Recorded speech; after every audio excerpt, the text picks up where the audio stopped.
baru 4 hari ya? 4 hari apa 3 hari? Atau baru 1 hari? Oh iya. Ada yang 5 hari ya?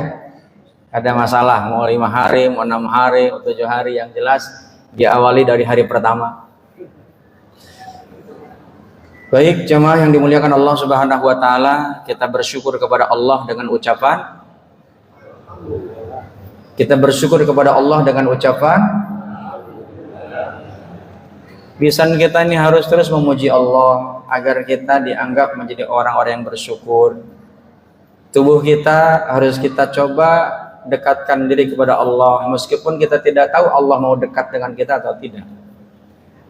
Karenanya jemaah yang dimuliakan Allah Subhanahu wa taala, 1 detik saja kita lengah untuk tidak berzikir kepada Allah, ada makhluk yang tidak pernah berhenti untuk begitu sangat semangat menggelincirkan kita. Siapa itu? Iblis laknatullah. Kita udah takbir aja lupa rakaat itu. Betul kan? Udah puasa aja kadang-kadang lupa. Ya, kalau puasa lupa itu nikmat itu kan.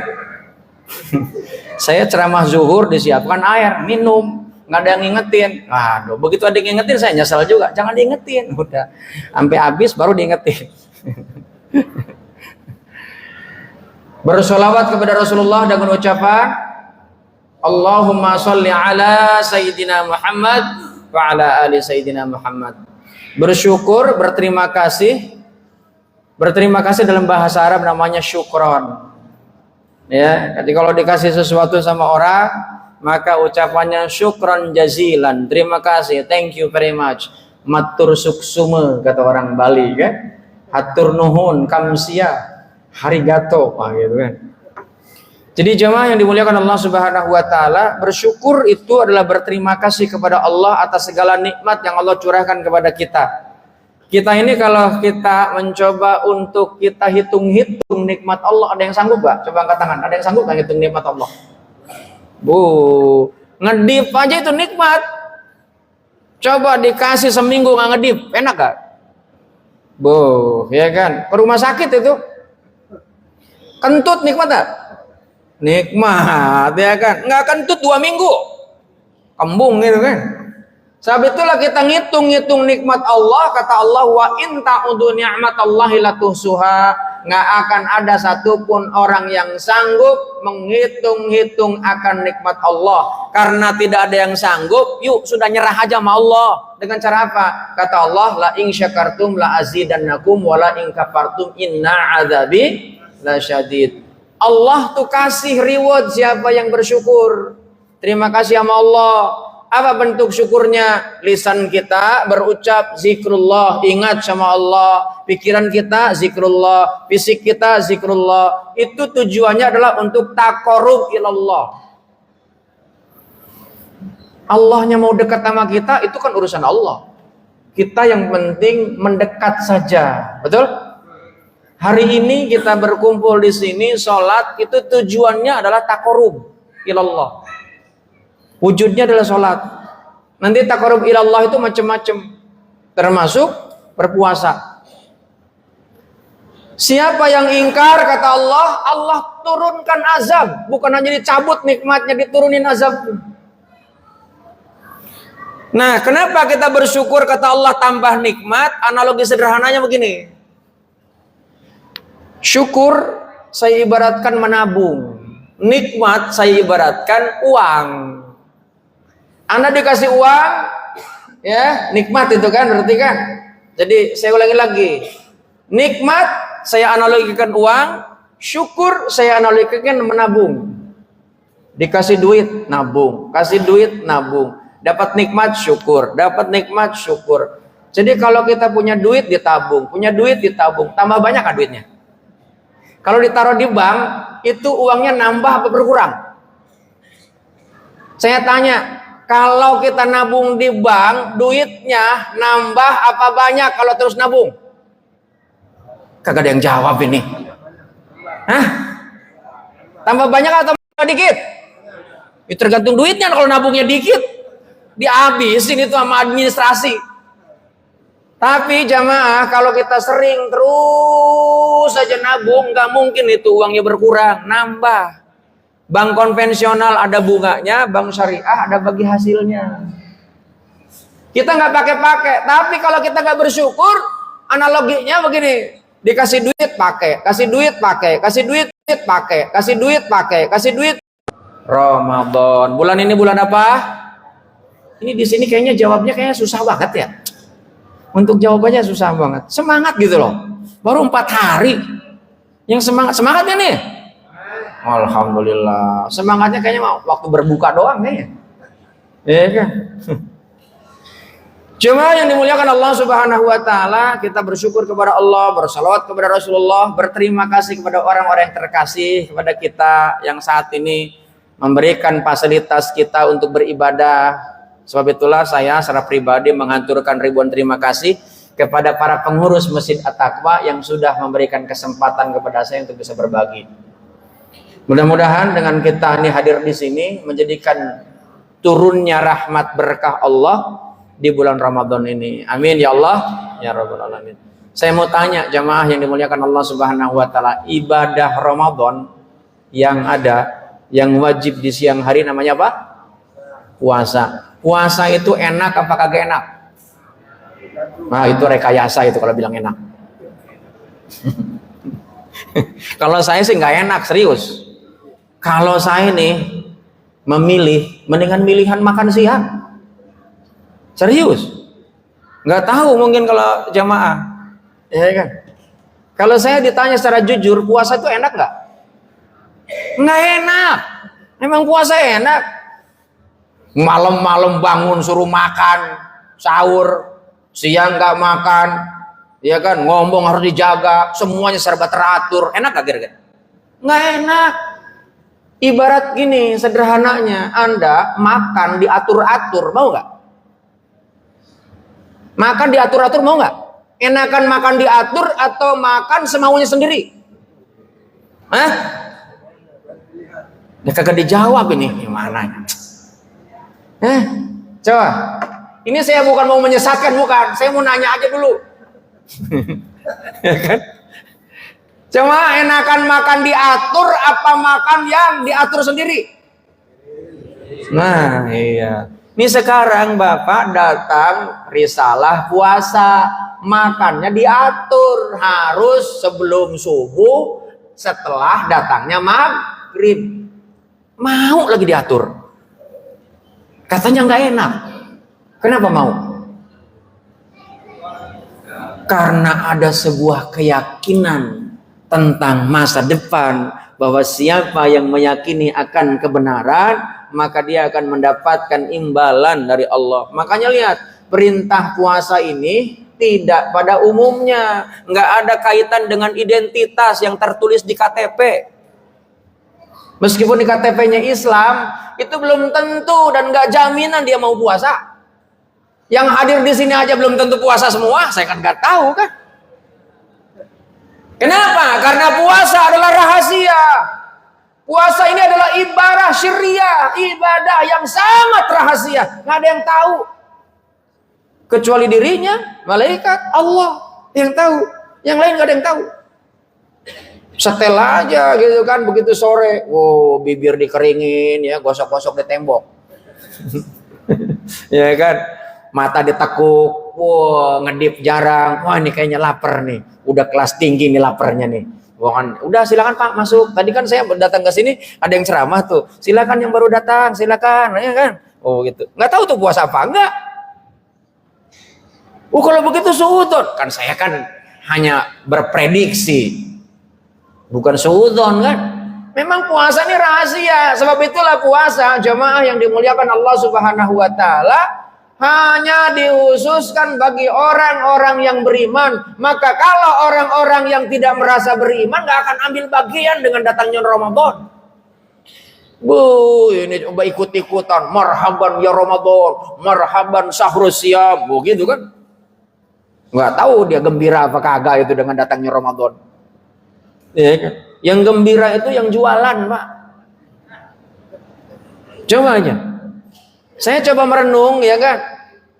Begitu Ramadan, Pak, jalan macet di mana-mana. Kenapa tuh? Jualan takjil. Pemburunya adalah jamaah masjid at-taqwa. Iya kan? Makanya Ramadan ini seringkali ini kalau kita tidak melakukan sebuah perubahan, makanya saya bilang gini, puasa ini adalah perubahan yang memang Allah berikan kepada kita. Makanya ada sebuah perubahan siklus. Tapi manusia ini Pak, secara biologis dan secara psikologis, manusia ini enggan untuk berubah. Kenapa? Karena memang yang namanya psikologis dan biologis disetting untuk menjalankan rutinitas yang sudah biasa. Coba aja. Ketika rutinitas sudah terbentuk, Pak, coba untuk dirubah. Susah. Contoh, di sini ada nggak yang nggak doyan makan nasi? Coba angkat tangan. Ada nggak? Ada nggak di sini yang nggak doyan makan nasi? Oh, rata-rata makan nasi kan? Tiba-tiba dirubah. Hari ini makanan pokoknya diganti singkong. Protes nggak? Protes. Padahal isinya sama, karbohidrat. Ya, karbohidrat sama. Tapi karena memang sudah tersetting, meskipun itu dari bahannya sama, beras, cuman dimasaknya kebanyakan air, jadinya bubur. Makan bubur, habis satu panci. Ditanya, udah makan belum? Belum. Kenapa? Karena sudah tersetting psikologis kita, biologis kita dengan kebiasaan. Makanya manusia ini cenderung secara biologis suka dengan rutinitas, suka dengan yang namanya kenyamanan, itu manusia. Maka ketika datang perubahan, sebagaimana perintah puasa, dirubah tuh makannya, diatur makannya. Dan kita semuanya orang mau. Makanya karena tidak semuanya orang mau, Allah panggil, ya ayyuhalladzina amanu kutiba alaikumusiyam kama kutiba alal ladzina min qablikum la'allakum tattaqun. Tahu nggak takwa itu apa? Masjid at-taqwa. Ya kan? Cuma yang dimuliakan Allah Subhanahu wa taala, sebelum masuk ke takwa dengan puasa ini, kita ini fitrah awalnya adalah dari ruh. Fitrah awal manusia ini dari ruh. Tahu nggak ruh itu apa? Ruh itu makhluk Allah. Makhluk Allah yang paling sangat jujur, taat, nggak pernah membangkang, itu ruh. Cuman begitu ruh sudah masuk jasad, dipengaruhi sama jasad. Akhirnya apa? Ruhnya jadi ngeblelo. Apa tuh ngeblelo itu? Menyimpang. Dari mana saya tahu bahwa ruh itu adalah makhluk yang taat? Buka Al-Quran surat ke-7 ayat 172. Surat ke-7 ada yang hafal? Surat Al-A'raf. Apa bunyinya? A'udzu billahi minasyaitonir rajim. Bismillahirrahmanirrahim. Wa idza akhadha rabbuka min bani adamin duhurihim dzurriyyatahum wa ashhadahum ala anfusihim alastu birabbikum qalu bala syahidna. Bahasa sederhana ini, hai ruh, kamu ini siapa? Kata ruh, aku ini adalah hambamu dan engkau adalah Rabbku. Maka hari ini aku bersaksi, asyhadu alla ilaha illallah wa asyhadu anna Muhammadur Rasulullah. Itu ruh. Makanya Nabi pernah menyampaikan, al-waladu yuladu alal fitrah ila fa'abawa ini. Manusia ini dilahirkan oleh Allah dalam kondisi yang fitrah. Fitrahnya itu baik manusia itu awalnya. Nanti begitu manusia ruhnya sudah masuk ke dalam jasad, ada fitrah jahat. Maka ditiupkan fa'alhamaha fujuraha wa taqwaha. Kalau ruhnya enggak, dia takwa aja kalau ruh itu. Nah, nanti terjadi pertempuran di dalam diri. Mana yang lebih kuat? Kuat yang fujur apa kuat yang takwa? Kalau kuat yang takwa, dia di masjid aja ngelihat kemungkaran nggak suka. Dia pokoknya bahkan cari duit aja yang betul-betul sangat jelas dan halal. Begitu yang fujur, aduh hari gini nyari yang halal, haram aja susah. Betul gak? Itu kalau yang fujur itu. Begitu ada bukber, Pak, jangankan jatah dirinya, jatah temannya pun dilipat juga. Orang ngantri dia main selak. Ya kan? Jadi jemaah yang dimuliakan Allah Subhanahu wa taala, maka nih siklus perubahan itu dipaksa oleh Allah, dan ada orang yang mau dipaksa itu dengan sebuah kesadaran, namanya iman. Makanya orang beriman ini, itu nggak bisa dikalahkan oleh siapapun. Kenapa? Karena kata Allah, la khaufun alaihim walahum yahzanun. Nggak ada yang namanya kekhawatiran, nggak ada yang namanya rasa kecewa, nggak ada yang namanya stres, nggak ada yang namanya galau. Bagi orang yang beriman itu enggak, dia semuanya berserah penuh kepada Allah. Itulah yang namanya iman. Kenapa? Karena at-tasdiq bi qalbi, aqwalu bil lisan, wa aqwalu bil arkan. Itu namanya iman. Jadi sebelum sampai kepada takwa, itu sudah dibalut dulu dengan keimanan. Itu yang namanya puasa. Dan puasa ini jangan dikira mudah, serius. Kalau cuman hanya nahan lapar haus, anak kecil juga sanggup. Anak saya kelas 5 kagak sahur sampai itu sore. Serius. Puasa itu bukan hanya nahan lapar haus, tapi mampu menahan hal-hal yang memang dilarang oleh Allah.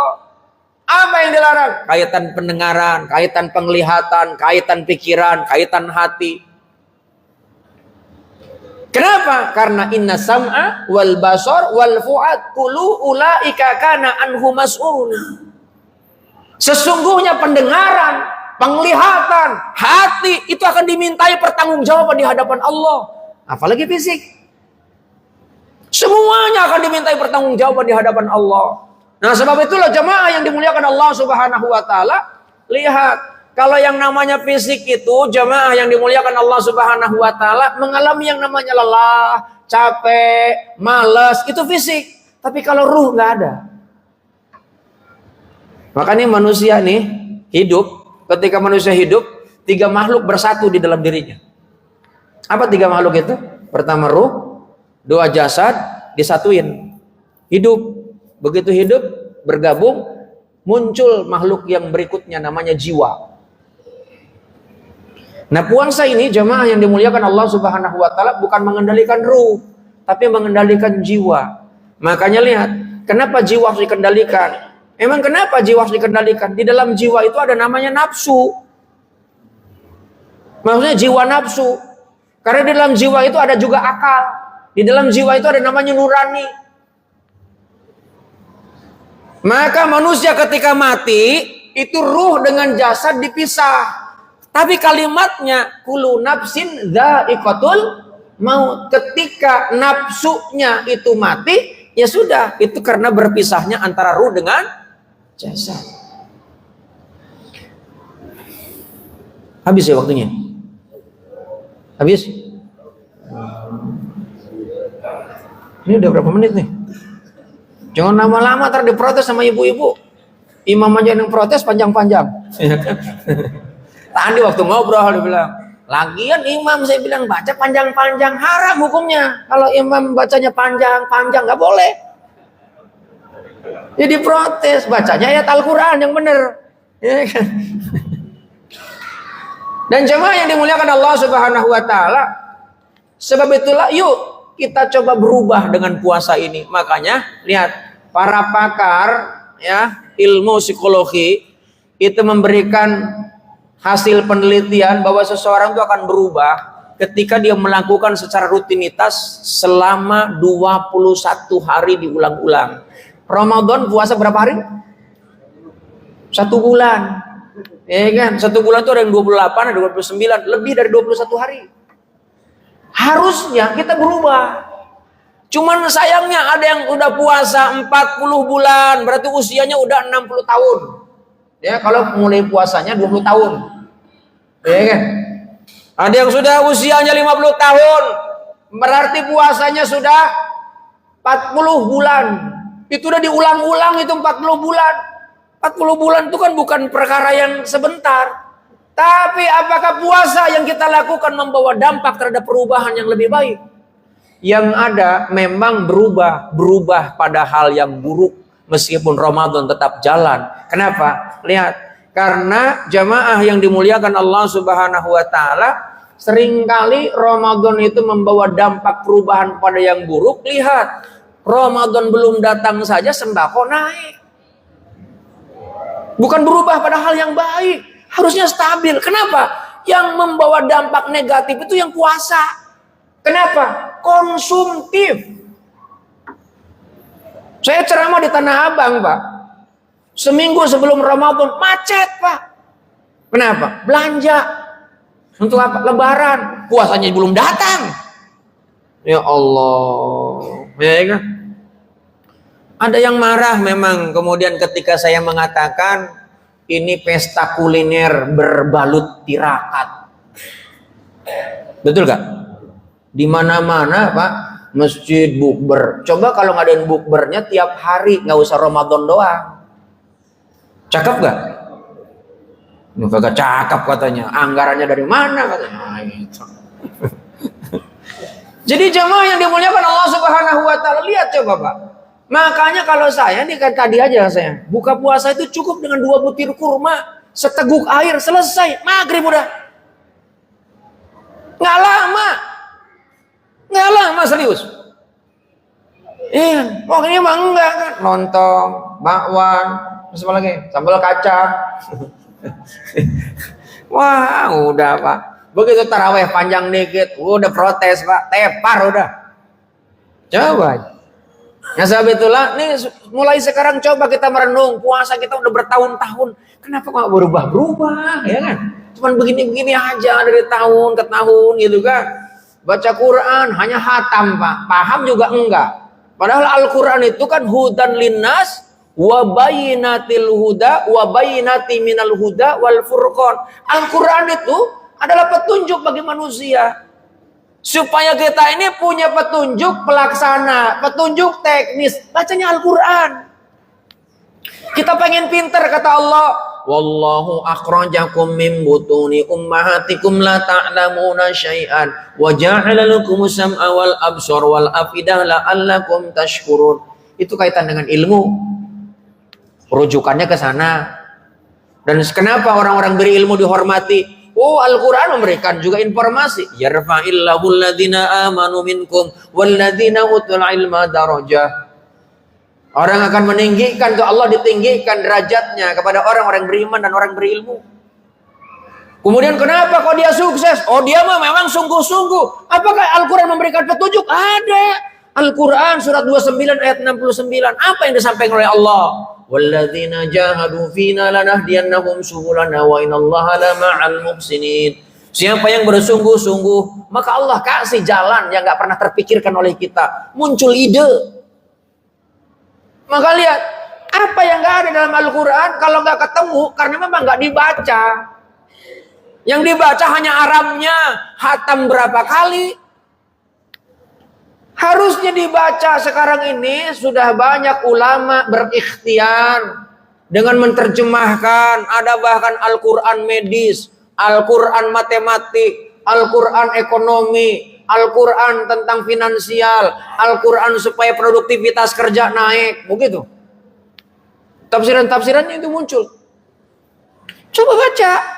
Jangan hanya sekedar, wah ini pahalanya sekian di Ramadan, berapa kali hatam. Nah, ini harus diluruskan itu. Akhirnya apa? Ketinggalan, Pak. Kita cuman bangga masa lalu. Abad ke-7 umat Islam hebat. Umat Islam luar biasa. Tapi sekarang ketinggalan. Sekarang ini kalau sekolah pun pikirannya barat, dan barat. Gitu. Nah, sahabat itulah jemaah yang dimuliakan Allah Subhanahu wa taala, kesimpulannya, yuk kita mulai saat ini berubah.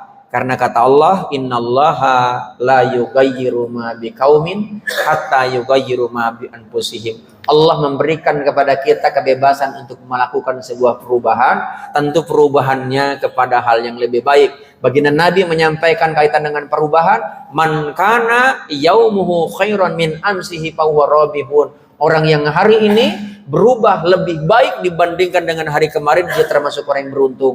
Wa man kana yaumithla amsihi fahuwa maghbunun. Orang yang hari ini sama dengan hari kemarin, maka dia termasuk orang yang merugi. Wa man kana yaumuhu sarran min amsihi fahuwa mal'unun. Orang yang hari ini lebih buruk dibandingkan dengan hari kemarin, maka dia termasuk orang yang celaka. Hadanallahu wa iyyakum ajmain. Assalamualaikum warahmatullahi wabarakatuh.